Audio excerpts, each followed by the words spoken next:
Hello everyone and welcome back to DMG. After that really awesome IBM drive last video, I got some more old drives from the scrap pile in the IT room. So in today's video I'm just going to be covering these two. I'm going to do another video on these Seagates and another on these laptop drives. And I'll probably do, even more. But first of all, this Samsung drive here. Let's see, where did I put my screwdriver? Here it is. Looking at it, I would estimate the age to be 2006 to 2008, probably had XP or Vista on it at some point. I found it like this, controller board ripped off, and looks like someone already took out the screw, and there are really no other screws in the drive. So I think this fell into the hands of someone who did not know how to take apart a drive. But it looks like all we need to do is maybe just... Yep, that was it. Beautiful. So again, as was with the IBM drive, has space for lots of platters, but not all of those spaces are filled.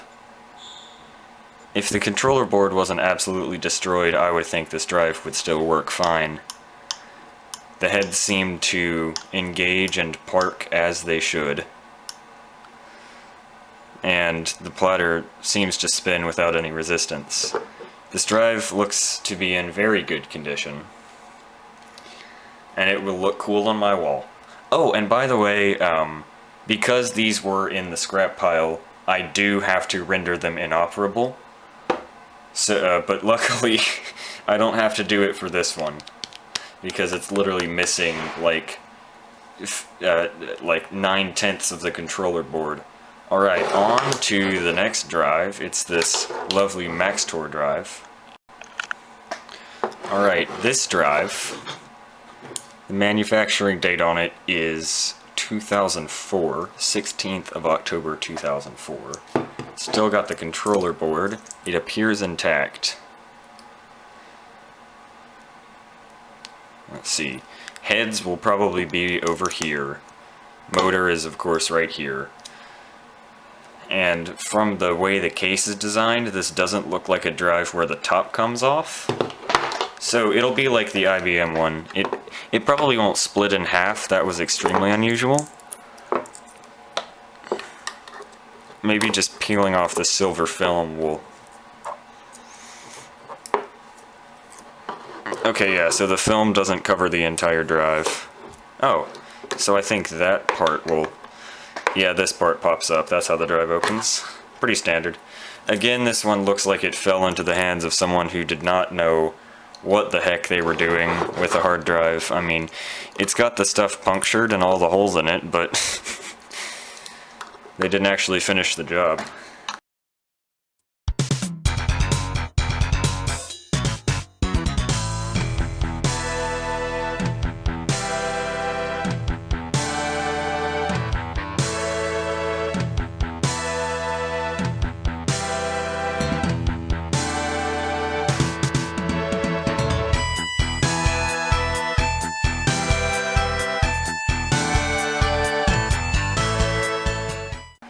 Here I am joking about some inept person taking apart a drive, and I didn't even take out all the screws.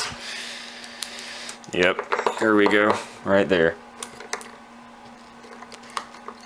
Ooh, that's a crunchy feeling screw, I don't like that. These Maxtor drives, or at least some of their earlier drives, are known for being not on the super reliable side.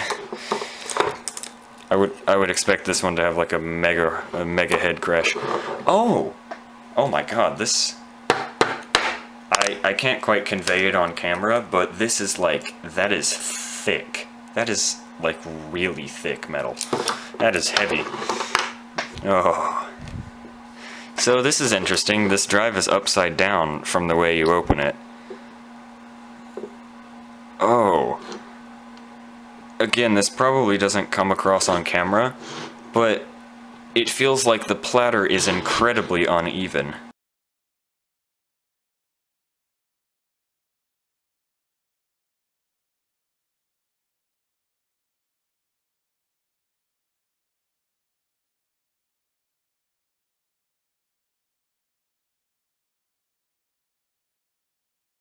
Yeah, okay, you can kind of see it there. It's literally swaying from side to side. So that's not a good thing. I would like to take a closer look at why in the heck the platter is that unstable. Okay. I'm gonna unscrew the motor.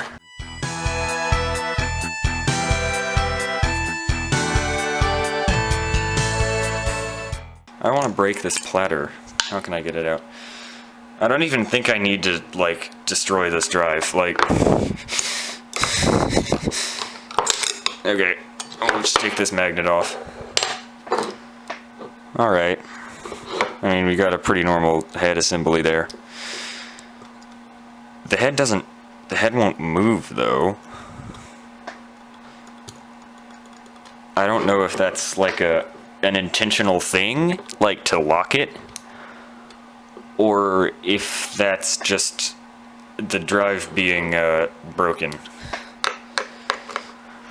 Okay, I am gonna have to get my Cheeto dust fingers all over this beautiful clean platter.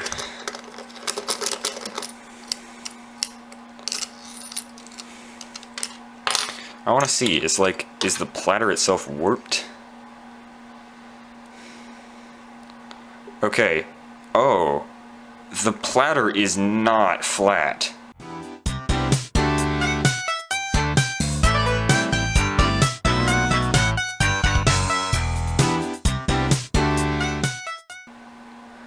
I don't know how well it comes through on camera, but there's like a visible bend in the platter.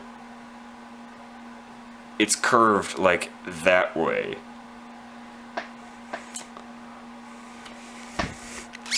But, that's not really the point. This head assembly is fascinating.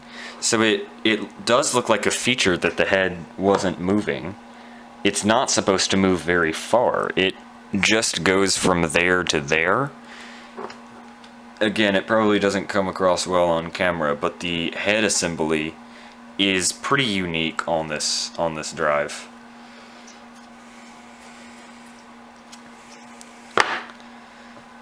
But yeah, smearing my fingerprints all over the platter probably should have been enough to destroy the data on there, because, I mean, the data density on this platter probably isn't too high. However, I mean, still. But yeah. I'm filming this after I disassembled those two little drives. I'll get into that later. But I figured something else about this Maxtor drive. So before I end the video that this is going in, I just want to show you this. So the head isn't stationary. It has this locking mechanism. So the head unlocks, and then it can move. So the head is parked in the middle instead of on the side, as you see with literally like 99% of drives. But yeah, that's pretty much all I want to say. Yeah, this drive makes sounds. This drive makes sounds that a drive should not. But yeah, that's pretty much it for today. I just wanted to, you know, show you that. So yeah, back to the video. That's all the drives for this video. Next video, I'll probably tackle those two Seagate drives. And the nice thing is, because they're Seagate drives, I won't have to do any data destruction. Because Seagate drives have this cool feature that automatically destroys your data after they have a certain amount of uptime. So I don't have to worry about that. But yeah, thanks everyone for watching. More drives in the next video.